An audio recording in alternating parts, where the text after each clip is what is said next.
for me. Blood in my eye, dog, and I can't see. I'm trying to be what I'm destined to be. And niggas trying to take my life away. I put a hole in a nigga for fucking with me. What's up, YouTube? Hopefully today I'll have enough time and all the parts will show up to get this 350Z completely drift ready. And also, I'd like to introduce you to a estate sale find that I came across.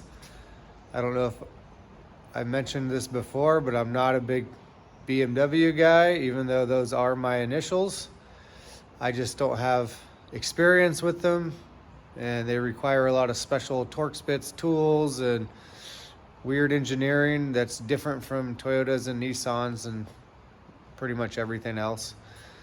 But it was at an estate sale right down the road. Obviously it was a good deal. It's a factory manual turbo 335i E93 hardtop convertible.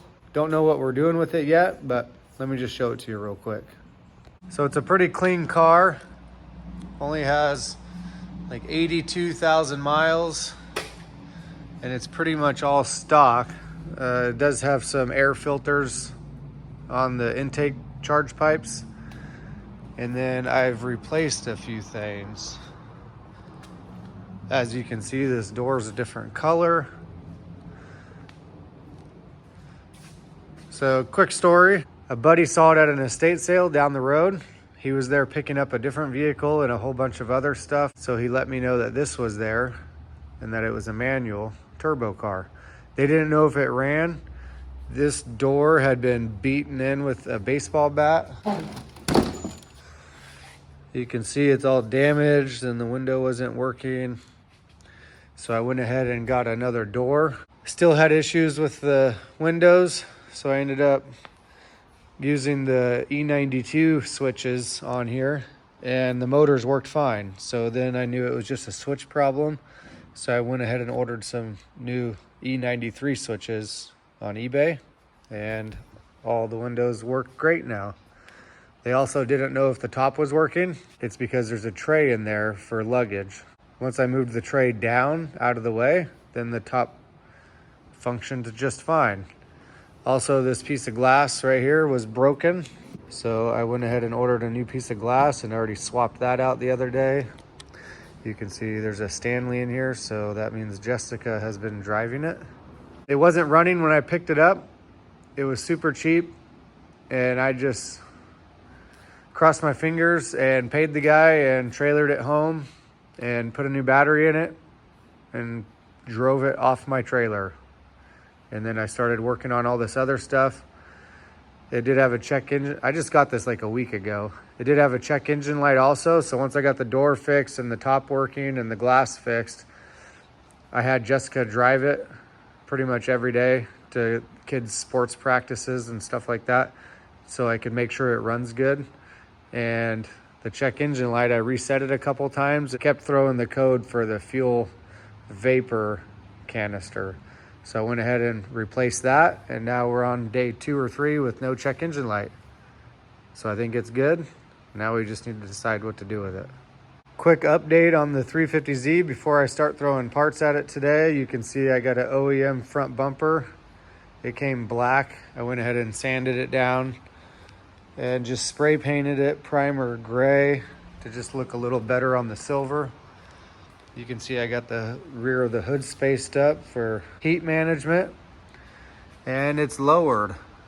I was gonna put some new coilovers on it, but a local guy was doing a part out on Marketplace and had some Racelands that didn't have very many miles on them. So I went ahead and bought those, brought them here, completely disassembled them and cleaned and lubed everything on them so they looked like brand new, and put them back together, set the ride height, and put them on.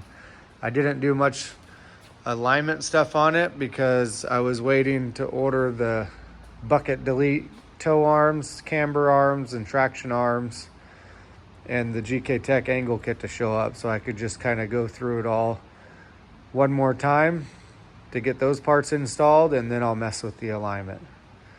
So that's what I'm gonna do now. Got the GKTech angle kit, got the arms, and the PBM inline hydro setup with lines.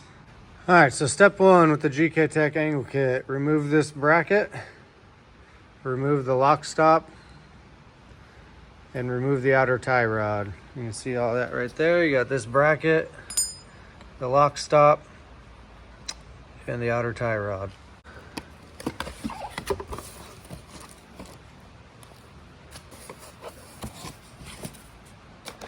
Oh yeah, I ordered a radiator cap, a 1.3 bar radiator cap too.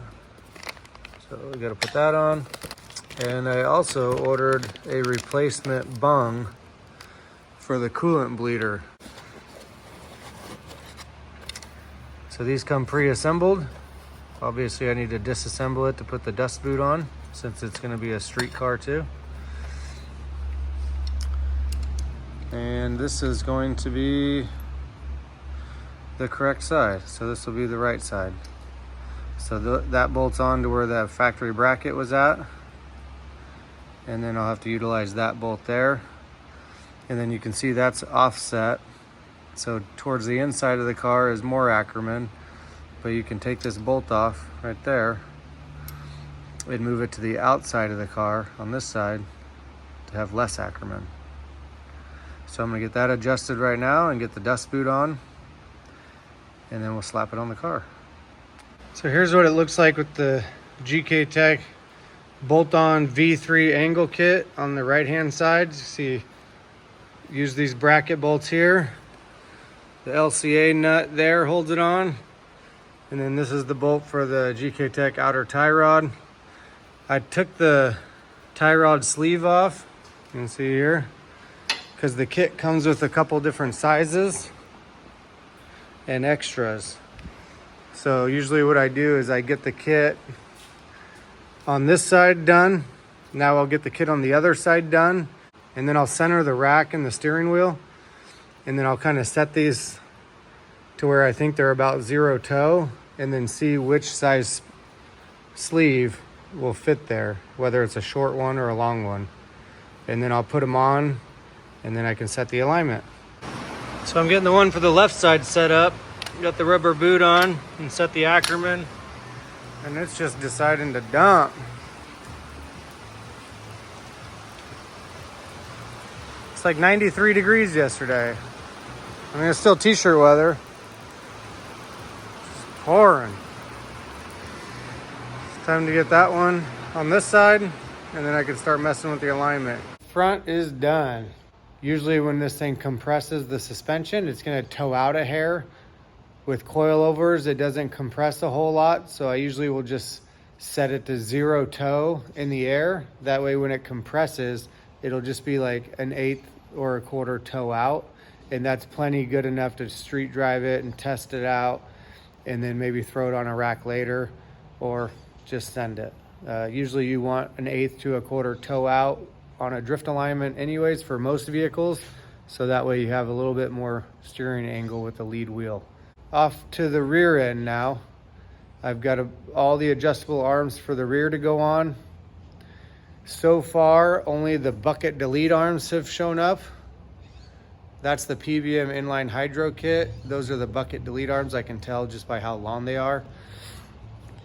And my email says the rest of the arms should be here today. So I'm gonna go ahead and take all the arms off, get the bucket delete arms on, and then probably just take a break, go hang out with the kids until the other arms show up because they're home from school.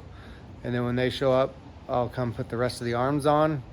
Again, do an eyeball alignment, and the rear will be all situated. This has obviously been covered on YouTube a million times, but with the ZG chassis, when you switch to a true rear style coilover, it's the only way to get a good drift alignment to 0 the camber and 0 the toe, because when you can take this bucket and delete it with an actual toe arm.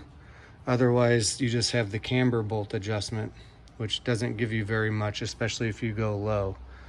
So these buckets will come off and get replaced with these ISR arms. These are nice and long and sturdy. I've had good luck with these arms. So let's get these on. All right, well here you can see the comparison between the bucket and the bucket delete arm. And I went ahead and took the other 4 arms off, so that way when the delivery guy shows up, I can slam them up. You got a bolt here, that goes to the knuckle here, and then a bolt here, and then another camber bolt here. Some people say you got to take the sway bar off to get this bolt out, because for some reason from the factory, the bolt has to come out this way. But if you just take the nut off and beat on it that way a little bit till it hits the sway bar, and then rotate it so the small side is against the sway bar, you can actually crank the arm so that the bolt starts shooting up, and then it'll slide out that way. And then obviously when I put the aftermarket arms on, the bolt's gonna go in from this side, so I don't have that problem. The delivery guy still hasn't brought me the arms, so I'm gonna go ahead and pull this diff out and weld it up so that I can reseal it tonight, let the RTV cure overnight, and put it back in tomorrow. Again, this is super common, and there's hundreds or thousands of videos on how to do this, but I'll just go over it with you real quick. Basically just undo these 4 bolts from the driveline, these 6 bolts on each side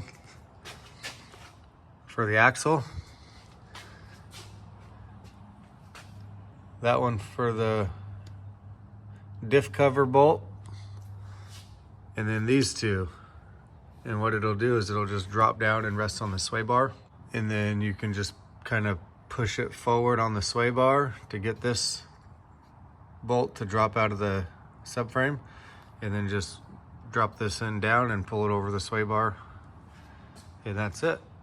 All right, I got the diff out of the Z, and now I'm welding it up. And for those of you that are curious if you can weld a VLSD, I've done it 20 times probably with 0 issues, and I'm by no means a good welder. So let me just show you a quick rundown of how to do it. So this is what the VLSD looks like.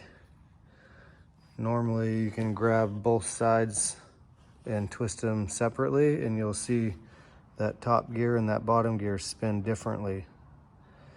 So all you do is stick your welding nozzle in there and start filling it up. Obviously you want to make sure you melt those gears and melt those gears, and then if you can, stick your nozzle over there and melt that gear. Really what you're looking for is getting good penetration on the centerpiece, and then the top gear and bottom gear, and then fill it up and then weld it to the case. And this is what it looks like.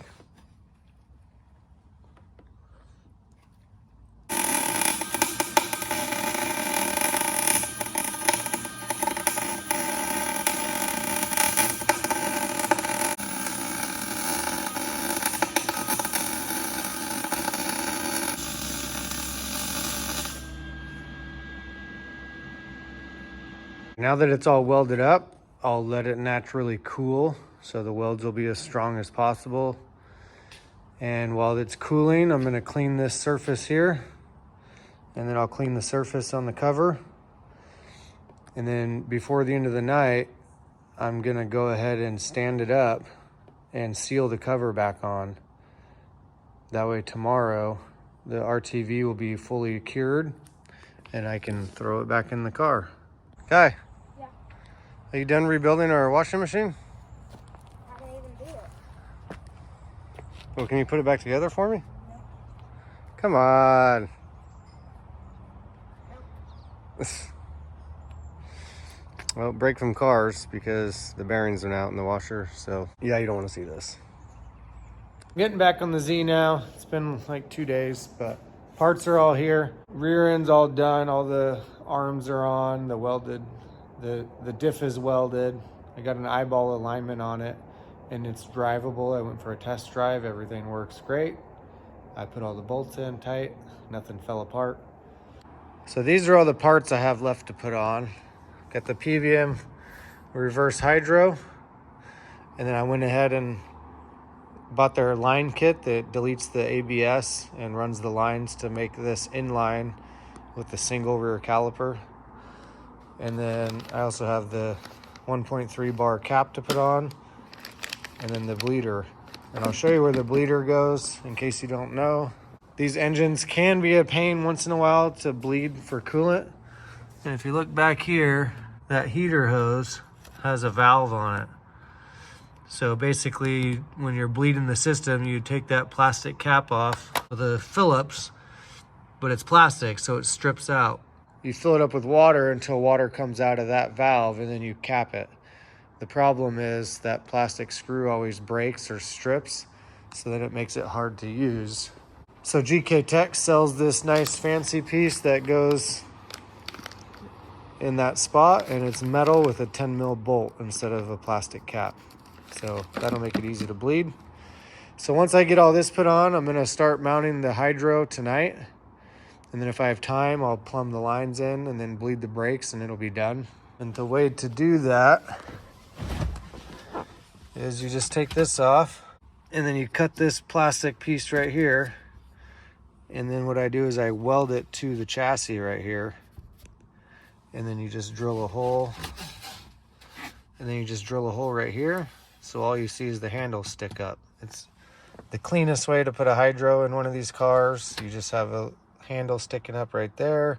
You don't see or mess with the cylinder at all. And it's real ergonomic.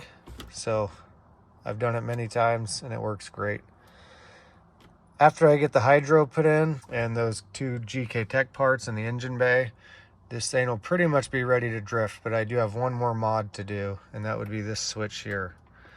So these factory fans on these cars work great, but they don't come on until the car is already hot. So I looked on some forums and I found a write-up. Usually I just put a Taurus fan on, but I found a write-up on how to manually override the system for the OEM fans. So basically, when I get the car all done, I'm gonna take it to Oscar, and I already ran a wire from here to the fuse box. And what this switch will do is manually ground out all 3 fan relays in the engine bay, so the fans will kick on high speed when you turn this on. It won't be a big deal to leave them on as long as the battery's good. When you turn the key on, it'll just kick them on and then start the car. It'll probably won't be a problem. And I don't even know if this works. So, but for right now, I'm gonna start mounting the hydro, and once I get the hydro welded into place, I can start plumbing the lines.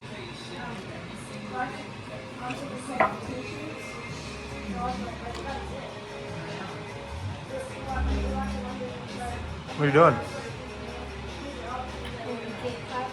Making a cake pop? 1 cake pop? Yep. It's gonna be good. I don't think a cake pop stick is gonna hold that. It might need like a baseball bat. It's not gonna be an actual cake pop. It's gonna be a cake ball. Whoa.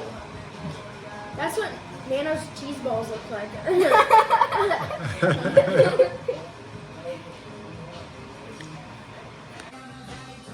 Pretty good cake balls.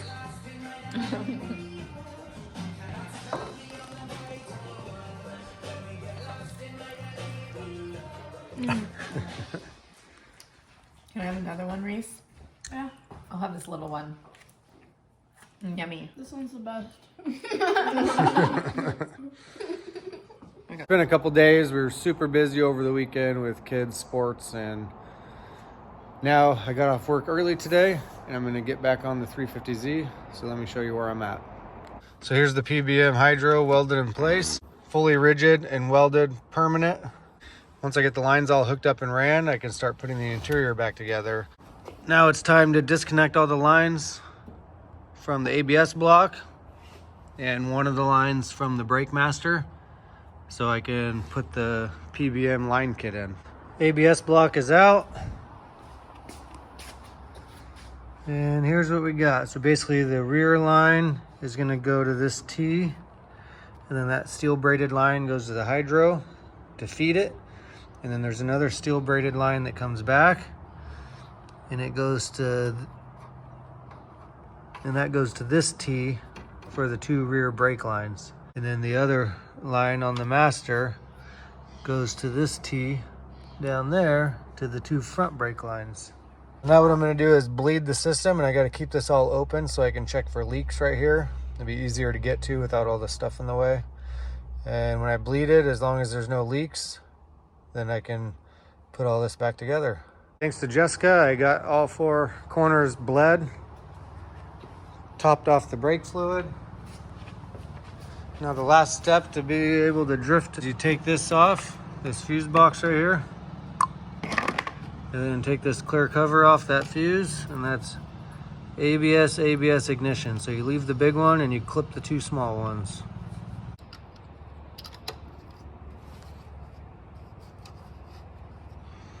There's that. Now I gotta get this OEM bleeder valve off. This is kind of a pain to get to because it's under this harness, so it's best just to disconnect it from the firewall and then pull it underneath the harness, and then you can take it out. And here's the GKTech piece. You can see it's metal. So we're gonna pop that on there and then pop that other hose on and put it back on the firewall. And then top the water back off, and it's time to test drive this thing. Oh, and then I can start putting the interior back together. The Simple Z is pretty much done.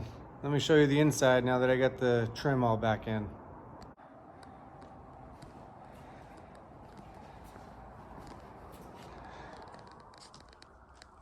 And with the hydro in here, the HVAC control box had to be pushed up a little bit. So I do need to get a single den, the one that has the cubby on the bottom and the radio on top, because the cubby isn't very deep, and then the radio will have plenty of room on top of that. But for now, she's good to go. All done, ready to drift. What I have left to do on it now, it's ready to hit the track right now if I wanted to, but I do still want to take it to Oscar and have that fan switch wired up so I can manually turn the fans on as soon as I warm the car up. And then I'll put some miles on it and then re-bleed the brakes again just to get all the air out. Still on the fence on what we're gonna do with it. I'm trying to convince Jessica to keep it since she does like convertibles and make this her drift car, and then try to come up with some sort of wide body to put on it because this body is not very good looking stock. Let me know what you guys think in the comments. What should we do with this thing? If we keep it and Jessica drifts it, which wide body should she do? There's quite a few options. There's some M body style body kit. There's a Fitment Lab over fenders. There's a Pandem kit. There's the Musk kit. There's quite a few options for these cars. Let me know, drop a comment. I'm gonna wrap this video up here, guys. Stay tuned for the next video because it should be an update on the new track build. Like, comment, subscribe, and I'll see you later.